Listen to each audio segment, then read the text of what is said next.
السلام عليكم، ازيكم يا شباب؟ موضوع النهارده مهم جدا جدا جدا جدا، واكتر حاجه الناس اغلبها ما بتتكلمش فيها. يعني كل الناس بتتكلم ازاي تعمل اديتنج حلو، ازاي تكسب بالدولار، ازاي تجيب عميل. هو بيقول لك ازاي تجيب عميل بس ما بيقولكش ازاي تتعامل مع العميل، ودي اهم حاجه. لان انت ممكن بعد لما تجيب العميل ما تعرفش تقفل معاه ديل، ولا تعرف تتعامل معاه في اي حاجه، ولا تعرف تسلمه. فالموضوع المهم فعلا اللي المفروض كان كل الناس تتكلم فيه هو ازاي تتعامل مع العميل صح، من اول حاجه من الصفر لحد لما تسلمه الشغل بتاعه. فهو ده اللي المفروض الناس كانت تتكلم فيه. بس ما تقلقش، انا النهارده هتكلم على الموضوع ده بالتفصيل الممل. فاول حاجه انا محتاجه منك ان انت تعمل لي لايك وسبسكرايب. وصدقني الموضوع ده على قد ما هو بسيط جدا ومش هياخد معاك ثواني، على قد ما فعلا بيفرق معايا يعني ايه، بيحسسني كده اللي انتوا بتدعموني. اول حاجه، انت نجحت في خطوه ان انت تجيب عميل، او العميل هو اللي دخل تواصل معاك على الانستجرام، على الفيسبوك، على التيك توك، على السناب شات، يوتيوب، اي مكان. المهم ان انت العميل تواصل معاك. ايه اللي بيحصل؟ خلينا كده في البدايه نشرح انواع العملاء. اول حاجه عندنا اللي هو داخل يكلمك بس هو مش هيدفع لك. هو ممكن يكون على فكره عنده شغل، يعني ممكن يكون حد بالفعل عنده شغل وكل حاجه، بس هو داخل يسال. فهو داخل يقول لك انت بتعمل الحاجه دي بكام، انت بتعمل الحاجه دي في وقت قد ايه، انت بتعمل ايه، انت مش عارف ايه، كل القصه دي. وهو من الاخر هو داخل يضيع لك وقتك، لان هو بيسالك انت، وبيسال ده وبيسال ده وبيسال ده. وممكن يكون هو مش مستعجل على الحاجه اللي هو طالبها، فاهم؟ فهو عنده سنه يسال فيها عادي جدا. وللاسف هتقابل ناس كتير قوي زي كده. يعني كان اغلب مشاكل الناس ان هو بيقول لك ان انا بيتواصل معايا عملاء كتير جدا، بس ما فيش حد فيهم بياخد رد فعل. مش عشان انت وحش او انت مش عارف تقفل الديل مع العميل، لا، ممكن يكون هو مش جد كفايه ان هو يعني يوظفك لشغل، او اللي انتوا تتعاملوا مع بعض. هنسميه كده ما بين قوسين العميل اللي مش مستعجل. تاني نوع وهو العميل اللي داخل يفاصل وبس، يعني هو داخل يحرق لك الاسعار بتاعتك ويدمر لك الدنيا خالص. وده اول سؤال عنده بيبقى، على فكره مش شرط ان ده يبقى اول سؤال، بس احنا كده ايه بنفكر مع بعض. هو بيدخل يسالك على طول انت الدقيقه بكام، الشغل اللي انت بتعمله ده بكام، طب لو هتشتغل معايا بالقطعه دي، انا لسه سامعها من فتره قريبه، القطعه بكام؟ فاهمني؟ يعني ممكن يكون هو فاهم، وممكن يكون برضه هو مش فاهم. يعني هو بيتعامل مثلا مع ناس للاسف بيتعاملوا بالقطعه او بالفيديو او كل الكلام ده، فهو الراجل ما يعرفش. فانت هنا بتبتدي تفهمه ان انا لا، انت بتبعت لي ريفرنس او بتبعت لي مرجع لحاجه انت عايز تعمل زيها، وبناء على شويه تفاصيل بنحددها مع بعض، الديدلاين، مش عارف ايه كل الكلام ده، بنسعر الحاجه دي. النوع اللي بعد كده من العملاء، وده برضو والله حد انا اتعاملت معاه، هو اللي داخل يتخانق معاك. يعني مثلا اللي هو بيسالك على سعر الحاجه دي بكام، فانت بتقول له سعر الحاجه دي بالرقم الفلاني، فهو بيتخانق معاك، هو داخل يتخانق. طب ليه بالرقم الفلاني ده؟ مش عارف مين كذا بيعملها بالسعر كذا، مش عارف، انا كلمت حد من يومين قال لي مش عارف ربع السعر اللي انت قلت لي عليه.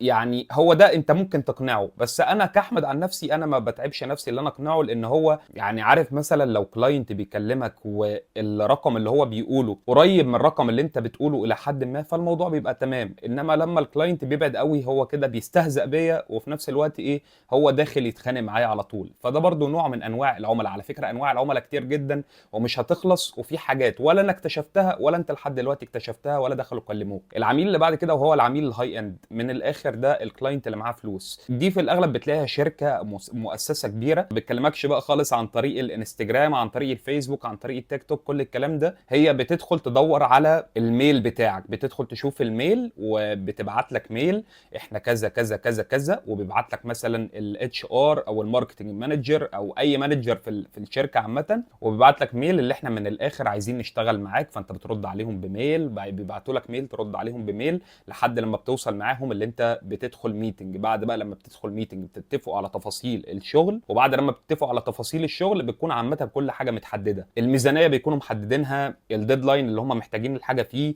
لو في سكريبت معاهم السكريبت، ستوري بورد كاتبين الستوري بورد، كل حاجه زي الفل. برضه نفس الكلام هنا، بيبقى في شركات كبيره بتتواصل معاك، البادجت بتاعتها كويسه، الناس مستعده تدفع فلوس حلوه، كل الكلام ده، بس ما بيكونوش محددين اي حاجه. انا اتعاملت مع دول واتعاملت مع دول، فاهم؟ بيبقى في العميل سهل التواصل برضو، من دول اللي انت بتتواصل معاه على طول الامور بتبقى تمام. وبيبقى في العميل صعب التواصل اللي انت اصلا هو بيبعت لك الميل من هنا ما بتعرفش تاني توصل له.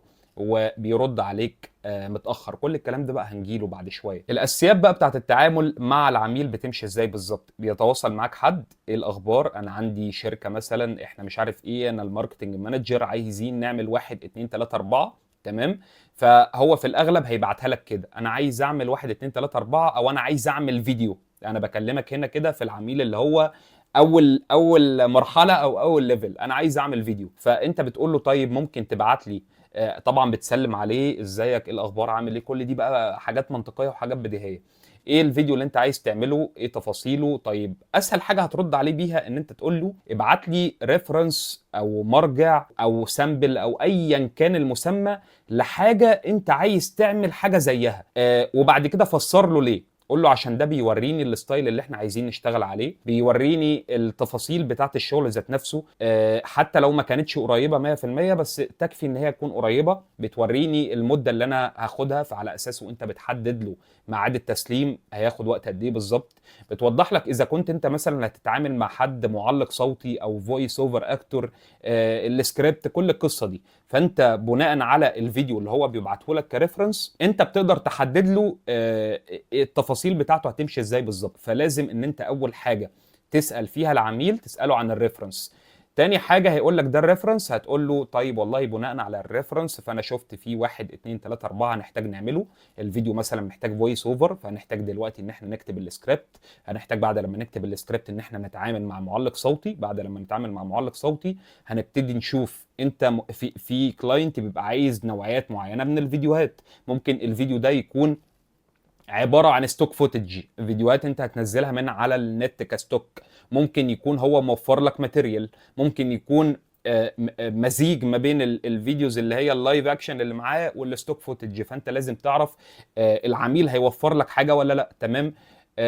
بعد كده بتتفقوا على مده التسليم، وبتتفقوا على التسعير. فبتقول له والله، هو بيقول لك بقى السعر كام، فانت بتقول له والله الحاجه دي هتكلف واحد اتنين تلاته اربعه. فالعميل في الاغلب هيقول لك السعر غالي، وهتدخلوا بقى في النقاش بتاع غالي ورخيص وكل الكلام ده. وهتفتكر ساعتها انت الناس اللي كانت عامله فيديوهات بتقول لك العميل لما يقول لك السعر غالي تقول له ايه. فعامه يعني لو رد عليك وقال لك السعر غالي، حاول ان انت توضح له ايه الحاجات اللي انت هتقدمها مختلفه. وحاول برضو ان انت تساله السؤال اللي هو الروتيني بتاع غالي بالنسبه لايه. طيب ممكن تقول لي اتعرض عليك كام.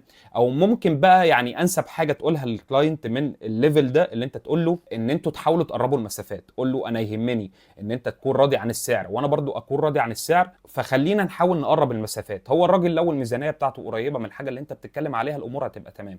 لو الميزانيه بتاعته بعيده فحاول ان انت تقدم شويه تضحيات لو عرفته هيكون مناسب معاك. لو هتلاقيه بخس فما تشتغلش. بس لو هتلاقيه مناسب معاك، اللي هو مثلا الراجل عايز يعمل كميه شغل كويسه، الراجل فعلا هيبقى مستمر. وفي قاعده ثابته هنا في الموضوع ان اغلب الكلاينتس هيقولوا لك ان احنا مستمرين وعندنا شغل مستمر على مدار السنه، على مدار ال10 سنين ايا كان. بنسبة 90% منهم ما بيبقوش مستمرين، بنسبة 10% الدنيا بتبقى تمام. بعد لما بتخلصوا قصة السعر بتبتدوا بقى ان انتوا تتفقوا على تحويل الفلوس.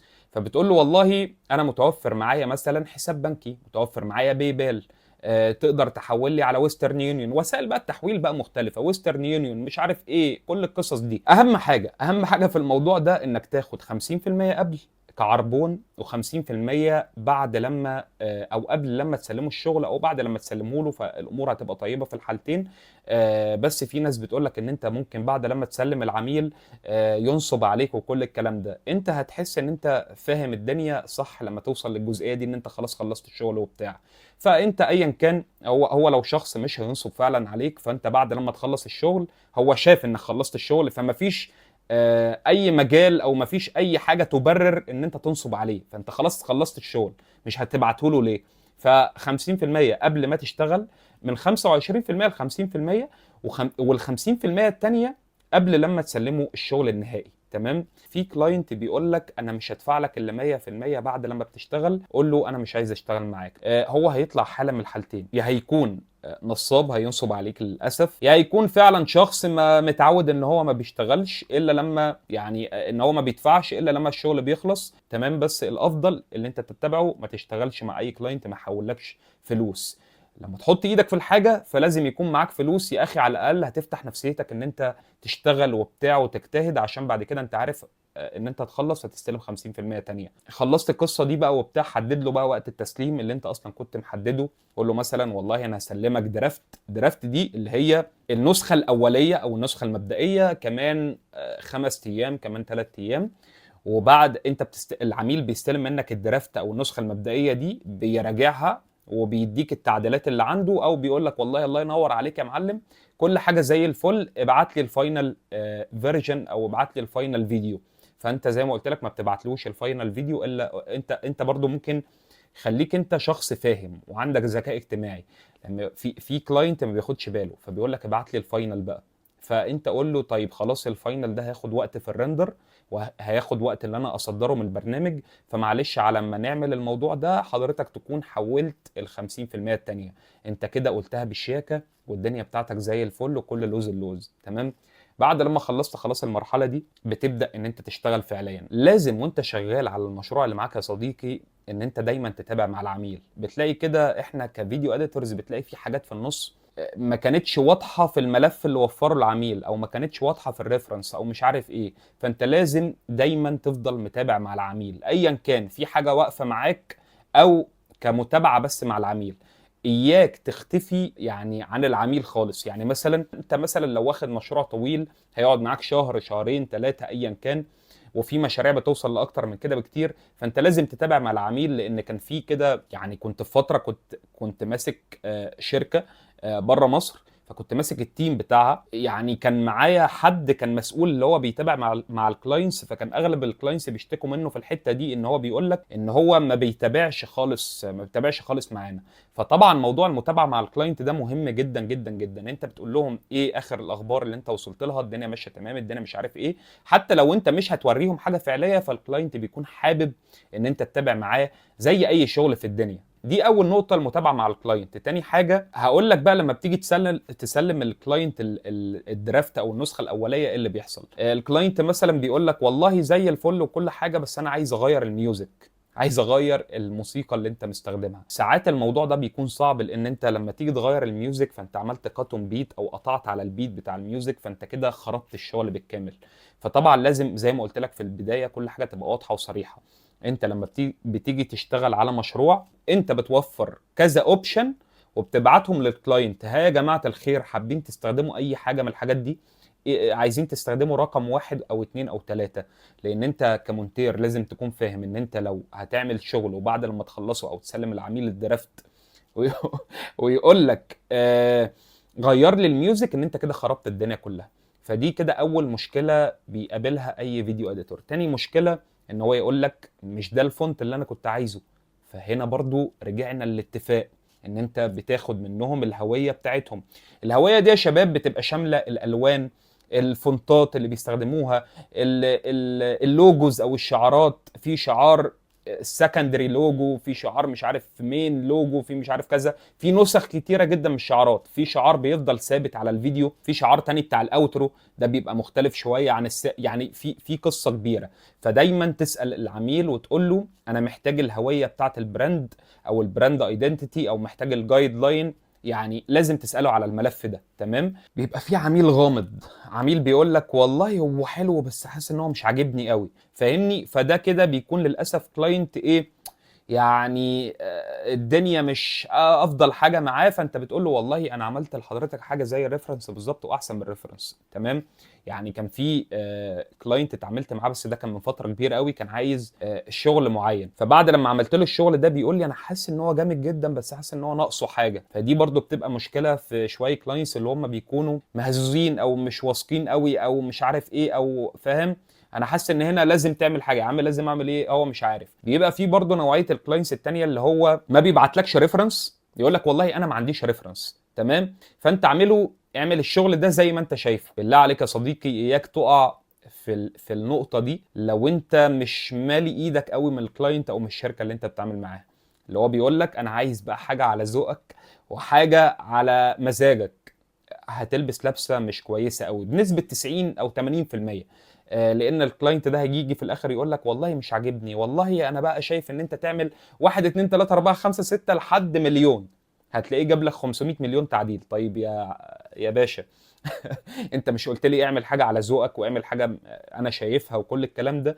ليه لما عملت حاجه على ذوقي طلعت لي فيها 500 تعديل عندك؟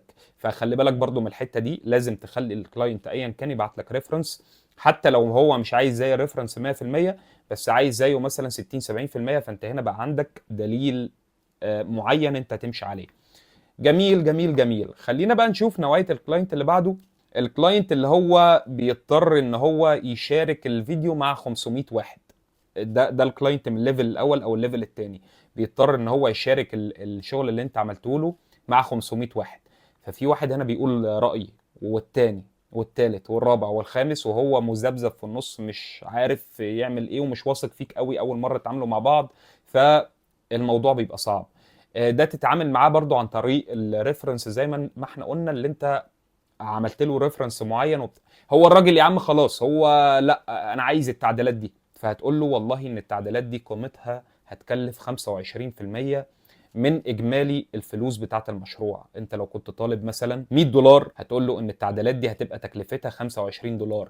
لو هو عايز تعديلات جذريه هتغير ملامح الشغل بالكامل، فانت بقى ممكن تعلي 25 تانية فتخليها $50 على سبيل المثال. تمام؟ بنقول ارقام عشوائيه يعني، عشان لو في حد بياخد اكتر حد بياخد اقل، احنا بندي امثله بس. بس فيعني لو الكلاينت هيطلب منك تعديلات انت ما كانتش واضحه ليك وصريحه من الاول، وحاجات مختلفه عن الريفرنس، يعني انت كمونتير انت عملت وظيفتك 100% وانت عملت له الحاجه اللي هو طلبها 100%، جه عدل بعد كده تعديلات من عنده، فهو بيتحمل 25%. ده لو تعديلات عاديه. عدل تعديلات جذريه، انت بقى وذوقك بقى، انت عايز 50% 60% 40% 30%، انت اللي بتحددها. الغلط كان من عندك، انت بتعمل التعديلات دي فور فري، انت اللي غلطان. عملت هو مثلا بعت لك فونت معين وانت استخدمت حاجه تانية، فهنا الغلط عليك. فهمت الفكره كلها؟ الكلاينت اول لما يقول لك على تعديل او اكتر من تعديل، حاول اللي انت ما تعملوش على طول، واللي انت الاول تاكد عليه هل دي اخر حاجه، عشان انا هقعد دلوقتي واشتغل على البي سي وهعمل 1 2 3 4 اللي انت طلبته، فهل دي اخر حاجات؟ عشان ما ينفعش بعد لما انا اعملها ترجع انت تطلب تاني ان هي ان انت لا مش عايزها. كنت بتعامل مع كلاينت والله يا جماعه كان كل ساعتين بيطلب تعديل ويرجع يغيره، يطلب حاجه ويرجع يغيرها، فلازم تسال دايما الكلاينت السؤال ده. ندخل بقى على المرحله النهائيه بعد لما سلمت الكلاينت الدرافت او النسخه المبدئيه، واداك شويه تعديلات وشويه حاجات حلوه وانت عملتها، وهتسلمه النسخه النهائيه. فقلنا خلاص وانت بتصدر او بترندر النسخه النهائيه يبعت لك الفلوس بتاعتك، ولازم تسأله سؤال. الحاجات دي نهائية 100%، عشان انت مفروض ان انت بعد لما بتبعت للكلاينت النسخة النهائية اللي هي بعد التعديلات، لو طلب منك تعديل تاني دي بقى خلاص وش ب 25% من قيمة المشروع. لو الموضوع بسيط معاك والدنيا هتمشي، والكلاينت مثلا طلب له تعديل بسيط بعد لما انت رندرت المشروع وبعت له نسخة نهائية، هتقدر تمشي الموضوع تمام. الموضوع صعب والرندر بياخد وقت وهيستهلك الجهاز بتاعك وهيستهلك طاقتك ووقتك، فانت هنا حقك 100% اللي انت تطلب 25%. في نهايه الفيديو حابب اقول لك ان الكلام اللي انا قلته ده ممكن يحصل معاك، انت ممكن تتعامل بيه، ممكن انت تبقى في بعض الحالات التانية في حاجات من اللي انا قلتها ثوابت انت لازم تعملها، في حاجات تانية ممكن انت تبقى مرن فيها شويه، لان كل موقف وليه التعامل الخاص بتاعه. فانت من كلامي ده خد الثوابت اللي انت تقدر تمشي عليها، والحاجات التانية اللي انت ممكن تبقى عندك فلكسبيليتي فيها او مرونه فيها اتعامل انت فيها براحتك. وطبعا في اخر فيديو انا مش فاكر ان انا نسيت حاجه ولا لا، لو انا نسيت حاجه قولوا لي في الكومنتس، وعارف ان انا طولت عليكم، بس ان شاء الله الفيديو ده يبقى مفيد لاي حد كان عنده مشكله في التعامل مع الكلاينت. ما تنساش تعمل بقى لايك وسبسكرايب وتدعمني كده وتوريني دعمك عشان استمر على المحتوى ده. ولازم لازم لازم لازم لو انت هتبدا من الصفر في المونتاج، تعرف تفاصيل كورس المونتاج. لو انت مش هتبدا من الصفر وانت مستواك حلو، فاستنى الكورس بتاع المونتاج المتقدم اللي انا هعمله. والله العظيم يا جماعه ما حد عمل الكورس ده قبل كده نهائي نهائي. لو انت شغال بقالك 20 سنه فانت برضه هتحتاج الكورس ده ان شاء الله بنسبه 100%. بس واعرف تفاصيل مكتبه المونتاج والحاجات الحلوه دي، ولايك وسبسكرايب، واستودعتكم الله، السلام عليكم.